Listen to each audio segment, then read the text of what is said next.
a couple times in this game, whether it was them almost going up 2 scores, LeVert gets a pick, or they miss a kick, you were one play away from being in serious trouble. I mean, what is the lesson you take from that and knowing that with this team over the bye week? Yeah.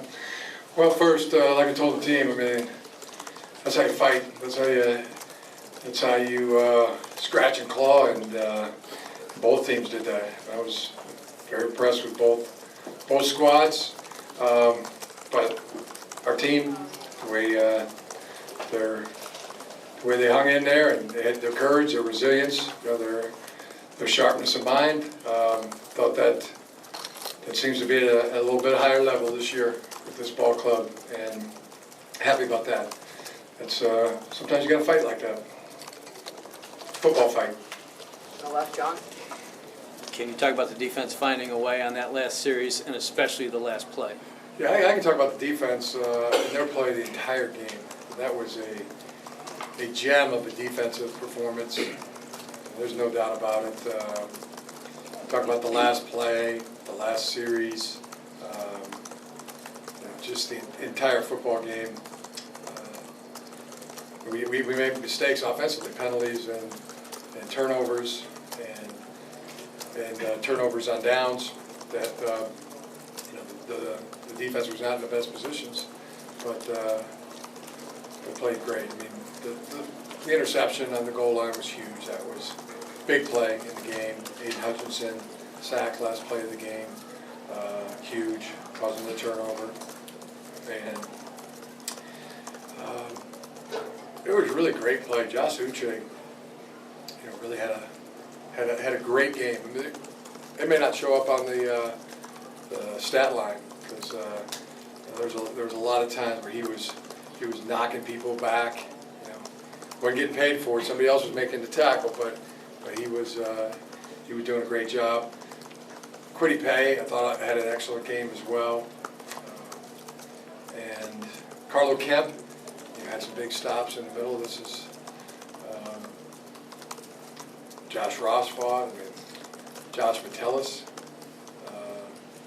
played really well. There's a lot of guys that just played great. Don Brown did a great job preparing. Called a great game. Called a great play on the last.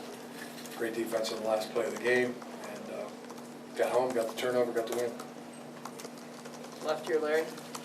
On the fake punt, was the false start on purpose to help set it up, or did it just work out that way and you just reflect on that play how key it was?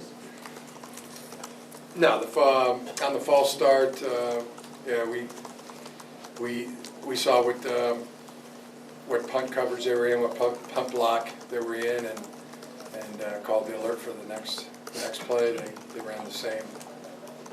So they make that call till after the penalty? So to answer your question, no, the false start was not on purpose. And then you were going to punt it if you didn't false start, correct? Correct. Steve? Aiden Hutchinson seemed to be playing like it hadn't been a long game, that it hadn't been a hot day. And that last possession, he had the 2-yard loss, and then he had the big tackle. Talk about what you got from him. And he was carrying a ball around. Did you give him the game ball, or?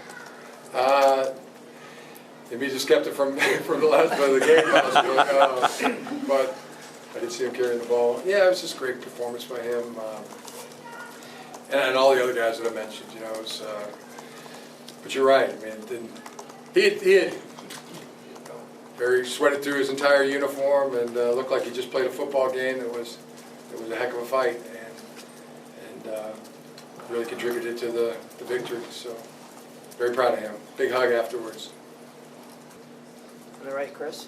A couple things. What was your view of the Metellus return? Is that one that you can't challenge because it was ruled down? Yeah, I was told that I couldn't challenge that wasn't a challengeable play.